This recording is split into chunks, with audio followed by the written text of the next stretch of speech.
क्या आप जानते हैं सावन के इस पवित्र महीने में 5 गलती नहीं करनी चाहिए। भगवान भोलेनाथ को 3 चीजें सोमवार के दिन नहीं चढ़ानी चाहिए।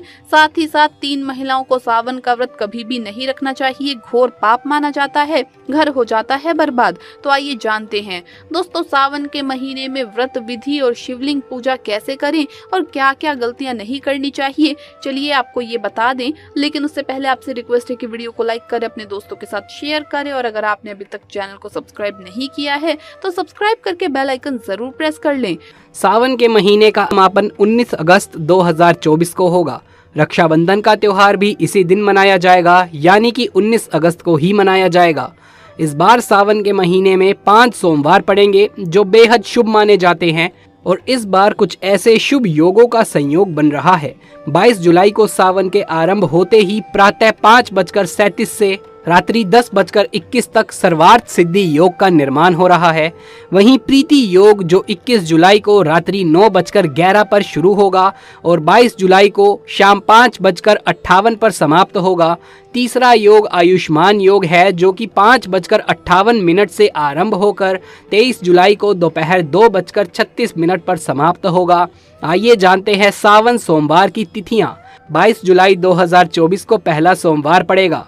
29 जुलाई 2024 को दूसरा सोमवार, 5 अगस्त 2024 तीसरा सोमवार, 12 अगस्त 2024 चौथा सोमवार, 19 अगस्त 2024 पांचवा सोमवार। दोस्तों सावन सोमवार व्रत विधि कुछ इस प्रकार है। सावन सोमवार के दिन जल्दी उठकर स्नान करें, इसके बाद भगवान शिव का जल अभिषेक करें। साथ ही माता पार्वती और नंदी को भी गंगा जल या दूध चढ़ाएं और चाहे कुछ भी हो जाए शिवलिंग पर तुलसी का पत्ता गलती से भी ना चढ़ाएं, नहीं तो हो जाएगा सब कुछ उल्टा, इससे पाप लगता है। पंचामृत से ही रुद्र अभिषेक करें और बेल पत्र अर्पित करें। दोस्तों शिवलिंग पर धतूरा, भांग, चंदन, चावल चढ़ाएं और सभी को तिलक लगाएं। प्रसाद के रूप में भगवान शिव को घी शक्कर का भोग लगाएं।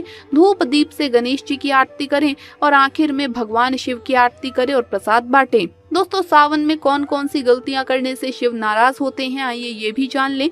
सावन के पवित्र महीने में सुबह जल्दी उठना चाहिए, नहीं तो शिव जी नाराज हो जाते हैं। सावन के महीने में हरी सब्जियां दूषित हो जाती है, इसीलिए देखकर खाना चाहिए। उसमें कीड़े वगैरह हो सकते हैं जो आपके मुंह में जाएंगे और आप बीमार पड़ सकते हैं। सावन में बैंगन खाने से बचना चाहिए, भगवान शिव नाराज हो जाते हैं। इस पवित्र महीने में पति पत्नी को दूरी बनाकर रखनी चाहिए। अगर आप संयम नहीं रखते तो भगवान शिव हमेशा हमेशा के लिए नाराज हो सकते हैं। सावन के इस पवित्र महीने में घर में रोना धोना नहीं चाहिए, हमेशा खुश रहना चाहिए। भगवान शिव बहुत प्रसन्न होते हैं और आपको माला माल कर देते हैं। दोस्तों सावन के महीने में गलती से भी मांस मदिरा का सेवन नहीं करना चाहिए, लहसुन प्याज भी नहीं खाना चाहिए। दरअसल इस पवित्र महीने में इन्हें खाने से व्यक्ति को पाप लगता है और नर्क में जाना पड़ता है। घर में किसी भी सदस्य को चुगली आदि नहीं करनी चाहिए, नफरत नहीं फैलानी चाहिए, घर में साफ सफाई रखनी चाहिए, सुबह जल्दी उठना चाहिए और रात में जल्दी सो जाना चाहिए। सावन के महीने में बाल, नाखून, शेविंग आदि नहीं करना चाहिए, इससे आपको पाप लगता है और भगवान शिव क्रोधित हो जाते हैं। सावन के महीने में मीठे बोलने वाले व्यक्ति पर भगवान शिव की कृपा हमेशा बनी रहती है। वो व्यक्ति जल्दी ही करोड़पति बन जाता है क्योंकि उसके सर पर भगवान शिव का आशीर्वाद बन जाता है। सावन में जितना हो सके गरीबों की सेवा करें, भंडारा कराएं, गरीबों में कपड़े आदि बांटें। भगवान शिव उस व्यक्ति को पल भर में धनी बना देते हैं। दोस्तों चाहे कुछ भी हो जाए, भगवान शिव के पास 5 चीजें गलती से भी ना रखें, नहीं तो आपका व्रत टूट जाएगा। शिव जी होते हैं नाराज, तो चलिए जानते हैं। नंबर 1, जहाँ रखा हो शिवलिंग या महादेव की कोई भी प्रतिमा तो वहाँ पर भूल कर भी चप्पल जूते लेकर नहीं जाना चाहिए। जरा सोचिए, जब आपके कमरे में कोई चप्पल लेकर प्रवेश करता है तो आपको कितना क्रोध आता है। इसी कारण महादेव भी आपसे नाराज हो जाते हैं और आपको मिलने वाला फल नष्ट हो जाता है। ऐसे में मंदिर में नंगे पांव ही प्रवेश करना चाहिए क्योंकि चमड़े की चप्पल हमेशा अशुद्ध रहती है, इससे देव शक्तियां नाराज होती है। नंबर 2, अक्सर महिलाओं को मासिक धर्म आ जाता है और वो बिना किसी को बताए पूजा पाठ कर लेती है, जो कि शास्त्रों में वर्जित माना गया है। इस समय महिलाओं को जानकर भी अनजान नहीं बनना चाहिए। अगर आपको मासिक पीड़ा है तो घर के बने मंदिर में या बाहर बने मंदिर में कभी भी प्रवेश नहीं करना चाहिए, इससे देव शक्तियां नाराज होकर आपसे क्रोधित हो सकती है। ऐसे समय में शिवलिंग को छूना घोर पाप के बराबर माना गया है। जरा सोचिए, ऐसी अवस्था में जब महिला को बुरा लगता होता है तो ईश्वर को कितना बुरा लगेगा। इसीलिए महिलाओं को ऐसी अवस्था में मंदिर या घर में पूजा पाठ, भगवान की प्रतिमा को छूना या तुलसी में पानी भी नहीं डालना चाहिए। तुलसी का पौधा भी सूख जाता है और जब देव शक्तियां नाराज होती है तो लाजमी है कि घर में कंगाली और गरीबी और लड़ाई झगड़े होने लगते हैं। इसीलिए ऐसा कभी ना करें। दोस्तों नंबर 3, शास्त्रों में बताया गया है कि जहाँ होता है शिवलिंग तो वहाँ पर सभी शक्तियाँ सक्रिय रहती है। अगर घर में होता है शिवलिंग तो वो व्यक्ति महादेव की कृपा सदैव पा लेता है। वास्तुशास्त्र के अनुसार शिवलिंग से हर वक्त ऊर्जा का संचार रहता है। इसीलिए शिवलिंग पर जल धारा हमेशा होनी चाहिए जो ऊर्जा को शांत रखता है। कुछ लोग अपने घर में शिवलिंग तो रख लेते हैं लेकिन वो 1 हफ्ते के बाद जल चढ़ाते हैं, जो कि बिल्कुल भी अच्छा नहीं माना जाता। अगर आप जल नहीं चढ़ा सकते तो आप अपने घर में शिवलिंग की स्थापना कभी ना करें, क्योंकि गरुड़ पुराण में बताया गया है इससे उल्टा घर में विनाश होता है। दोस्तों नंबर 4, शास्त्रों में बताया गया है कि तुलसी और महादेव का बैर माना गया है। इसी कारण तुलसी में शिवलिंग और गणेश जी की प्रतिमा को नहीं रखा जाता। कई लोग जाने अनजाने में शिवलिंग को तुलसी में रख देते हैं और घर में परेशानियां आना शुरू हो जाती है। इससे महाशक्तियां क्रोधित हो जाती है। शिवलिंग पर तुलसी भी नहीं चढ़ानी चाहिए। तुलसी में और शिवलिंग में कुछ दूरी होनी चाहिए। दोस्तों नंबर 5, घर का मंदिर या बाहर का मंदिर, किसी भी मंदिर में ऐसे व्यक्ति को प्रवेश नहीं करना चाहिए जिसने स्नान ना किया हो या उसने मांस खाया हो। अगर आप शारीरिक रूप से गंदे हैं तो मंदिर के आसपास भी नहीं जाना चाहिए। घर के बने मंदिर में कोई कपड़ा आदि डाल देना चाहिए। जरा आप ही सोचिए कि आप मांस खाकर या बिना स्नान के भगवान के पास जाएंगे तो क्या वो आपसे प्रसन्न होंगे? बिल्कुल भी नहीं। वो आपसे क्रोधित हो सकते हैं और आपसे नाराज हो जाएंगे। शास्त्रों में इसे घोर पाप माना गया है। इससे व्यक्ति नरक में जाता है। ऐसा दुष्ट स्वभाव मनुष्य की बर्बादी का कारण माना गया है। इसीलिए ऐसा ना करें। ईश्वर के सामने हमेशा नहा धोकर मन पवित्र लेकर ही जाना चाहिए। इससे सभी शक्तियां आपसे प्रसन्न रहती है। इसी के साथ ही क्या आप जानते हैं, सोमवार के व्रत में ये फल कभी नहीं खाया जाता। अगर आप गलती से भी इस फल को खा लेते हैं तो जिंदगी भर भगवान शिव के क्रोध का सामना करना पड़ता है। आपका व्रत भंग हो सकता है, यहाँ तक कि आपके परिवार पर कष्ट आ सकते हैं। कम से कम सोमवार के व्रत में ऐसा पाप कभी ना करें। नंबर 1, सोमवार का व्रत हो या सावन का व्रत, आपको नाशपति नहीं खानी चाहिए। दरअसल इस फल का नाम नाश यानी नाश करने वाला होता है। इसीलिए इस फल को व्रत में नहीं खाना चाहिए। व्रत आदि को छोड़कर किसी और दिन आप इसे खा सकते हैं, लेकिन जिस दिन अगर आपका व्रत है तो उस दिन नाशपति का सेवन नहीं करना चाहिए। भगवान को भी नाशपति नहीं चढ़ानी चाहिए। नंबर 2, कुट्टू या सिंघाड़े का आटा खाने से भी आपका व्रत टूट सकता है। आपको बता दें, लंबे समय से रखा हुआ आटा आपका व्रत भंग कर सकता है। दरअसल पुराने आटे में घुन आदि कीड़े वगैरह पड़ जाते हैं जो ठीक तरह से दिखाई भी नहीं देते। ऐसा आटा खाने पर दरअसल आप मांस का सेवन करते हैं और व्रत में कीड़े खाना घोर पाप के बराबर माना गया है और आपका व्रत भी भंग हो जाता है। व्रत में ताज़ा आटा खाना चाहिए। लंबे समय से रखे हुए आटे में कीड़े पड़ जाते हैं, इसीलिए ऐसा कभी ना करें। व्रत हमेशा शुद्धता से ही रखा जाना चाहिए। दोस्तों सच्ची श्रद्धा से कमेंट्स में जरूर लिखे हर हर महादेव। दोस्तों सावन का महीना शिव भक्तों के लिए प्यार की सौगात लेकर आता है। यही वो महीना है जिसे हम प्यार का महीना भी कहते हैं। साथ ही साथ शिव भक्त बड़ी जोरों शोरों के साथ सावन के महीने का बड़ी ही बेसब्री से इंतजार करते हैं। सावन में भगवान शिव धरती पर आकर अपने हर भक्त के घर में वास करते हैं और उनकी सच्ची भक्ति से उन्हें धन धान्य करते हैं। सावन का हर एक दिन बहुत ही शुभ माना जाता है। हर दिन पवित्र होता है। हर दिन भगवान शिव की पूजा की जाती है। लेकिन सोमवार के व्रत की बात ही कुछ और होती है। सावन के इस पवित्र महीने में कौन सी गलती नहीं करनी चाहिए जिससे कि शिव जी नाराज ना हो जाए। और सावन व्रत में ये फल कभी भी नहीं खाना चाहिए, नहीं तो भगवान भोलेनाथ आपसे क्रोधित हो सकते हैं। आपका व्रत टूट सकता है। आइए जानते हैं ऐसी सावधानियां जिसे भूल कर भी नहीं करना चाहिए। दोस्तों नंबर 1, शास्त्रों में कहा गया है कि व्रतधारी को उधार मांगकर फल आदि नहीं खाना चाहिए। इससे पाप लगता है और व्रत अधूरा रह जाता है।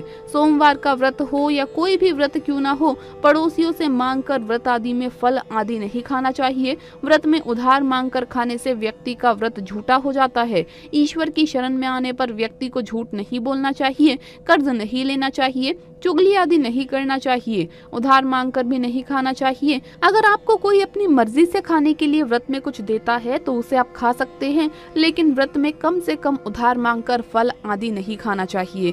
इससे पाप लगता है और व्यक्ति की पवित्रता भंग हो जाती है। नंबर 2, सोमवार का व्रत हो या सावन का व्रत, आपको नाशपति नहीं खाना चाहिए। दरअसल इस फल का नाम ही नाश यानी नाश करने वाला होता है, इसीलिए इस फल को व्रत में नहीं खाना चाहिए। व्रत आदि को छोड़कर किसी और दिन आप कभी भी इसे खा सकते हैं, लेकिन अगर जिस दिन आपका व्रत हो उस दिन नाशपति का सेवन आप करते हैं तो इससे भगवान शिव आपसे क्रोधित हो सकते हैं। नंबर 3, कुट्टू या सिंघाड़े का आटा खाने से भी आपका व्रत टूट सकता है। आपको बता दें, लंबे समय से रखा हुआ आटा आपका व्रत भंग कर सकता है। दरअसल पुराने आटे में घुन आदि कीड़े वगैरह पड़ जाते हैं जो ठीक तरह से दिखाई भी नहीं देते। ऐसा आटा खाने पर दरअसल आप मांस का सेवन करते हैं और व्रत में मांस खाना घोर पाप के बराबर माना गया है, तो इससे आपका व्रत भंग हो जाता है। व्रत में ताज़ा आटा खाना चाहिए। लंबे समय से रखे हुए आटे में कीड़े पड़ जाते हैं, ऐसा कभी भी ना करें। दोस्तों, सावन के महीने में महादेव को ऐसे बेलपत्र कभी भी नहीं चढ़ाने चाहिए, बहुत ही अशुभ माना जाता है। पौराणिक मान्यताओं के अनुसार बेलपत्र चढ़ाने से शिव जी का मस्तक शीतल रहता है। बेलपत्र से भगवान शिव की पूजा करने से दरिद्रता दूर होती है और व्यक्ति सौभाग्यशाली बनता है। इससे हनुमान जी प्रसन्न होते हैं क्योंकि वो शिव के ही अवतार हैं। दोस्तों, पहले आप ये जान ले कि बेलपत्र का उपयोग और इसके लाभ कैसे मिलते हैं। नंबर 1, तीनों लोकों में जितने तीर्थ स्थल प्रसिद्ध हैं वो सभी तीर्थ स्थल बेलपत्र के मूल भाग में स्थित माने जाते हैं। नंबर 2, यदि बेल का वृक्ष घर के बीचों बीच या पूर्व दिशा में लगा हो तो घर में धन धान्य की कोई भी कमी नहीं रहती और परिजन खुशहाल रहते हैं। नंबर 3, जो व्यक्ति बेल के वृक्ष की गंध, पुष्प आदि से पूजा अर्चना करता है उसे मृत्यु के पश्चात शिवलोक की प्राप्ति होती है। दोस्तों, आइए अब जानते हैं बेलपत्र से जुड़ी कुछ खास बातें। चतुर्थी, अष्टमी, नवमी, चतुर्दशी और अमावस्या तिथियों को और सोमवार को बेलपत्र नहीं तोड़ना चाहिए। पूजा से एक दिन पूर्व ही बेलपत्र तोड़कर रख लें। दोस्तों, आपको बता दें, बेलपत्र कभी भी अशुद्ध नहीं होता। यदि आपको पूजा के लिए नया बेलपत्र नहीं मिल रहा है तो आप किसी दूसरे के चढ़ाए हुए बेलपत्र को स्वच्छ जल से धोकर भगवान शिव को अर्पित कर सकते हैं। दोस्तों, बेलपत्र में 3 पत्तियां होनी चाहिए। कटी फटी पत्तियों का बेलपत्र भगवान शिव को अर्पित गलती से भी ना करें। कटी फटी पत्तियों को अर्पित करने से शिव का अपमान माना जाता है और बेलपत्र का भी, इसीलिए बेलपत्र की पत्तियां एकदम साफ होनी चाहिए। दोस्तों, सावन के इस पवित्र महीने में अगर आपको ये 5 संकेत मिल जाए तो इससे ये पता चलता है कि महादेव आपकी भक्ति से बहुत प्रसन्न है और आपको धनी होने से कोई भी नहीं रोक सकता। तो चलिए जानते हैं। नंबर 1, बैल का दरवाजे पर आना। नंदी महाराज भगवान भोलेनाथ के वाहन है। नंदी को भगवान शिव का द्वारपाल भी कहा गया है। नंदी महाराज को बुद्धि और ज्ञान का प्रतीक माना गया है। शिव के मंदिर के बाहर हमेशा नंदी महाराज विराजित रहते हैं। लेकिन अगर सावन के इस पवित्र महीने में अचानक से नंदी महाराज आपके दरवाजे पर आ जाए और घर की चौखट को सींग मारने लगे, तब आपको समझ लेना चाहिए कि भगवान शिव आपके घर में आने वाले हैं, क्योंकि ये उनके आने का एक संकेत है। भगवान शिव आपकी भक्ति से बहुत प्रसन्न है और आपके घर में खुशियां आने वाली है। आपको धनी होने से कोई भी नहीं रोक सकता। लेकिन याद रहे, नंदी महाराज को तिलक लगाकर मीठे का भोग जरूर लगाइए। दोस्तों, नंबर 2, सावन के पवित्र महीने में अचानक से आपके सपनों में अगर शिवलिंग दिखाई दे जाए, अर्थात भगवान शिव दिखाई दे जाएं, तो इससे आपको ये समझना चाहिए कि अब आपके जीवन से परेशानियों का अंत जल्दी हो जाएगा। भगवान शिव आपकी सच्ची आराधना भक्ति से बहुत खुश है और वो आपके घर में आने वाले हैं। ऐसे में याद रहे, शिव की भक्ति में कोई भी कमी नहीं आनी चाहिए। घर को गंदा ना रखें, क्योंकि आपके घर में भगवान शिव आने वाले हैं। नंबर 3, शास्त्रों के अनुसार माना गया है कि नीलकंठ भगवान शिव का प्रतीक है। अगर आपके घर में सावन के महीने में नीलकंठ छत पर आकर बैठ जाए तो उसे भूल कर भी भगाना नहीं चाहिए, क्योंकि ये भगवान शिव का प्रतीक माना गया है। ऐसे में आपको खुश होना चाहिए, क्योंकि भगवान शिव आपकी भक्ति से बहुत खुश है। शास्त्रों में बताया गया है कि नीलकंठ अगर मनुष्य के घर पर आकर बैठ जाए तो साक्षात घर में महाशिव के आने का संकेत माना गया है। नंबर 4, सावन के पवित्र महीने में अचानक से घर में काला सांप निकल आए तो बहुत ही शुभ माना जाता है। इसे बिल्कुल भी ना मारे। ये भगवान शिव के आने का संकेत है। जिनकी भक्ति से महादेव प्रसन्न होते हैं, तब महादेव किसी खास अवसर पर ही अपने दर्शन देते हैं। सावन का महीना बहुत ही पवित्र माना जाता है। यही वो महीना है जिसमें भगवान शिव धरती पर आते हैं और उसी घर में अपना वास बना लेते हैं। जो सच्चा भक्त होता है, सपने में किसी मंदिर में नाग नागिन का जोड़ा देखना बहुत ही ज्यादा शुभ माना गया है। ये घर में शिव जी के आने का संकेत है। अब आपको खुश हो जाना चाहिए। नंबर 5, सावन के शुभ अवसर पर सोमवार के दिन डमरू की आवाज, घंटियों की आवाज सुनाई दे जाए तो ये अत्यंत शुभ माना गया है। इसका अर्थ ये है कि भगवान भोलेनाथ आपसे प्रसन्न है और जल्दी आपके घर और जीवन में प्रवेश करने वाले हैं, जिससे आपका आर्थिक संकट दूर होकर जीवन में सुख समृद्धि आने वाली है। महादेव आपसे बहुत प्रसन्न है। दोस्तों, महादेव की कृपा पाने के लिए एक बार महादेव के भक्त जयकारा जरूर लगाइए। हर हर महादेव, ओम नमः शिवाय। सावन के पहले सोमवार यहाँ बांधे एक जोड़ी हरी चूड़ियाँ, 24 घंटे के अंदर में देखिए चमत्कार। दोस्तों, आज के इस वीडियो में हम आपको सावन माह में सुहागन महिलाओं को क्या वो ऐसे कार्य हैं जो करने चाहिए, ये जानकारी आज हम आपको शेयर करने वाले हैं। दोस्तों, सावन का महीना बहुत ही पवित्र महीना होता है। सावन का पवित्र महीना भगवान भोलेनाथ और माता पार्वती का माह होता है। सावन का महीना गंगा जल की तरह पवित्र माना जाता है और इस पवित्र सावन के महीने में जो भी भक्त सच्चे भाव से, सच्चे मन से मैया पार्वती व भोलेनाथ की शरण में जाते हैं, उनकी हर मनोकामनाएं, हर इच्छाएं भगवान भोलेनाथ और माता पार्वती जरूर पूरा करते हैं। सावन माह में आपको ज्यादा कुछ करने की जरूरत नहीं है। मात्र पवित्र शिवलिंग पर एक लोटा जल अर्पित करने से भगवान भोलेनाथ आपके सभी संकटों को समाप्त करते हैं। शिव पुराण में बताया जाता है कि सावन के पवित्र महीने में घर परिवार में किसी एक सदस्य को एक तांबे के लोटे से जल भरकर और उसमें थोड़ा गंगा जल डालकर शिवलिंग पर चढ़ाना चाहिए। इससे भगवान भोलेनाथ आपको धन से मालामाल कर देते हैं, क्योंकि सावन माह में भगवान शिव धरती पर आकर अपने हर भक्त के घर में वास करते हैं। अगर आपके पास समय ना हो तो घर में किसी भी महिला को एक लोटा जल अवश्य अर्पित करना चाहिए। दोस्तों, भोले बाबा सच्ची भक्ति के भूखे हैं। वो आपसे कुछ नहीं चाहते। सच्ची भावना और सच्चे दिल से अगर आप उन पर जल भी अर्पित करते हैं तो महादेव आपके घर में अपना स्थान बना लेते हैं। शास्त्रों के अनुसार कहा जाता है कि अगर आपके माता पिता नहीं है तो आप भगवान शिव को अपने माता पिता सच्चे हृदय से एक बार मानकर देखिए, वो आपकी हर मुराद अवश्य पूरी करेंगे, क्योंकि शिव जगत पिता है। एक बार आप सच्चे हृदय से पुकार कर तो देखिए, शिव दौड़े चले आएंगे। दोस्तों, अगर आप शिव से प्यार करते हैं तो सच्चे हृदय से कमेंट बॉक्स में लिखिए ओम नमः शिवाय। भगवान शिव के लिए एक लाइक तो बनता है और हमारे चैनल को सब्सक्राइब करके बेल आइकन जरूर दबाइएगा। दोस्तों, सुहागन महिलाओं के लिए सावन का महीना बहुत ही ज्यादा खास होता है। जैसा कि हम सभी जानते हैं कि सावन सोमवार व्रत जितना महत्व रखता है, उतना ही माता पार्वती के निमित्त माता मंगला गौरी का व्रत हम सावन माह में करते हैं। उन्हें प्रसन्न करने के लिए, अपने जीवन में हमेशा सौभाग्य बना रहे, ऐसी कामना से सुहागन महिलाएं मंगला गौरी का व्रत सावन माह में जरूर करती हैं। दोस्तों, सावन माह में माता पार्वती की उपासना से आपके जीवन में सुख सौभाग्य बना रहता है। पति की उन्नति, तरक्की, उनकी आयु दीर्घायु होती है, संतान सुख की प्राप्ति होती है, घर में सुख समृद्धि बनी रहती है। दोस्तों, सावन के माह में सभी भगवान भोलेनाथ व माता पार्वती की शरण में रहते हैं, लेकिन सुहागन महिलाओं के लिए कुछ ऐसे खास कार्य हैं जो कि पति की उन्नति, तरक्की के लिए उन्हें जरूर करने चाहिए। दोस्तों, आज हम आपको एक एक करके उपाय बताने वाले हैं। सबसे पहले श्रावण मास में सुहागन महिलाओं को क्या करना चाहिए, आइए जानते हैं। दोस्तों, सावन माह में भगवान भोलेनाथ की पूजा आराधना के साथ साथ माता पार्वती की पूजा आपको हर रोज करनी चाहिए। दोस्तों, एक लाल फूल रोजाना अर्पित करें माता को। गुड़हल का फूल हो तो बहुत ही अच्छा रहेगा। और लाल सिंदूर रोज माता को अर्पित करें और फिर अपनी मांग में जरूर भरें।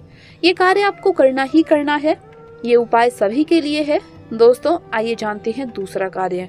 सावन के महीने में आपको और सभी सुहागन महिलाओं को ये जरूर करना चाहिए। हरियाली का महीना है, बारिश का मौसम भी होता है, हर तरफ हरा ही हरा इस समय दिखाई देता है।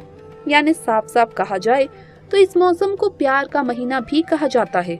और ऐसे में हरे रंग का सावन के महीने में बहुत विशेष महत्व होता है। दोस्तों, ऐसे में सावन के माह में सुहागन महिलाओं को हरी चूड़ियां, हरे कपड़े जरूर पहनने चाहिए। ऐसा करने से आपसे माता पार्वती, भगवान भोलेनाथ प्रसन्न होते हैं और उन्हें सदा सौभाग्यवती रहने का आशीर्वाद देते हैं। उनके पति को दीर्घायु रहने का आशीर्वाद देते हैं।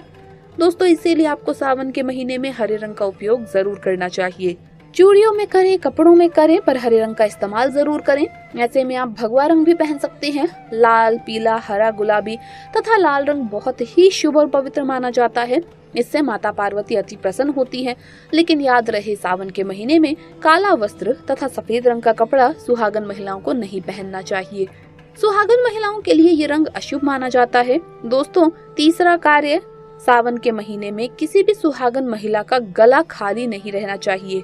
खास तौर पर हर सुहागन महिला को सावन माह में मंगलसूत्र जरूर धारण करना चाहिए। यदि आपके पास अगर मंगलसूत्र उपलब्ध नहीं है तो आप अपने गले में मोतियों की चेन भी पहन सकती हैं। लेकिन सावन के माह में महिला का गला बिल्कुल भी खाली नहीं होना चाहिए, और अगर मंगलसूत्र है तो आपको मंगलसूत्र ही पहन लेना चाहिए। दोस्तों, चौथा कार्य, सावन के महीने में भूलकर भी किसी भी सुहागन महिला को काले रंग के कपड़े नहीं पहनने चाहिए। इस बात का ध्यान आपको खास तौर पर रखना चाहिए। देखिए, हम हर रंग के कपड़े पहनते हैं और पहनने भी चाहिए, इसमें कोई दिक्कत भी नहीं होती, लेकिन सावन के माह में आप काले रंग के कपड़े ना पहने। दोस्तों, पांचवा कार्य, सावन के महीने में सभी विवाहित महिलाओं को, सभी सुहागन महिलाओं को इस बात का ध्यान जरूर रखना चाहिए कि उनकी मांग हमेशा भरी रहे। दोस्तों, सावन के महीने में सुहागन महिलाओं को अपनी मांग कभी भी खाली नहीं रखनी चाहिए। अगर आप ऑफिस जाते हैं तो ऐसे में जो भी सिंदूर आप लगाते हैं वो जरूर लगाइए। सावन माह में आप अपनी मांग कभी भी खाली न रखें, ऐसा करना अशुभ होता है। दोस्तों, सावन माह में सिंदूर खरीदना, सिंदूर बांटना भी बहुत ही शुभ कार्य होता है, तो आप ऐसा भी कर सकते हैं। सिंदूर से जुड़ा हुआ ये कार्य पति पत्नी के जीवन में प्रेम को बढ़ाता है। दोस्तों, छठी बात, सावन के महीने में सुहागन महिलाओं के लिए वैसे तो 16 श्रृंगार बहुत ज्यादा शुभकारी होता है, जो कि हर महिला को खास मौके पर करना भी चाहिए। लेकिन अगर पूरे माह में नहीं कर सकते तो ऐसे में सावन के महीने में, जैसे हमने आपको बताया, मंगलसूत्र, सिंदूर, इनका ध्यान रखें और वस्त्रों के रंग का भी ध्यान रखें। उसी प्रकार से आप अपने पैरों में बिछिया और पायल सावन माह में जरूर पहनिए। देखिए दोस्तों, घरों में जब महिलाएं पायल पहनती है तो बहुत ही शुभता आती है। पायल में जो घुंघरू होती हैं, उसकी आवाज से माता लक्ष्मी प्रसन्न होती है, माता पार्वती प्रसन्न होती हैं और स्वयं आपके घर पधारती हैं, आपके पति को आशीर्वाद देती है। तो ऐसे में सावन माह में आपको ऐसा जरूर करना चाहिए। आपके ऐसा करने से धन धान्य की कमी नहीं होती। दोस्तों, सातवां कार्य, सावन के महीने में सुहाग, जैसे कि हमने आपको बताया कि सुहाग की सामग्री को खरीदना बहुत ही शुभ कार्य होता है, और हो सके तो सावन के पवित्र महीने में सुहाग की सामग्री दान अवश्य करें।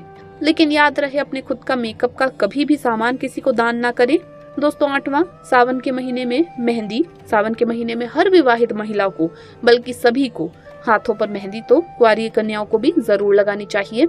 ऐसा करना बहुत ही शुभ माना जाता है। ऐसी सभी चीजें सुहाग की निशानी होती हैं। दोस्तों, ऐसे में आपको ये सभी 8 कार्यों को करना चाहिए, लेकिन ध्यान पूर्वक सावन के महीने में सभी सुहागन महिलाएं इन कार्यों को जरूर कर लें, नहीं तो सावन का पवित्र महीना अधूरा माना जाएगा, आपका व्रत अधूरा रह जाएगा। दोस्तों, आपके सभी कष्ट दूर हो जाएंगे, बस सच्चे दिल से कमेंट्स में जरूर लिखें ओम नमः शिवाय।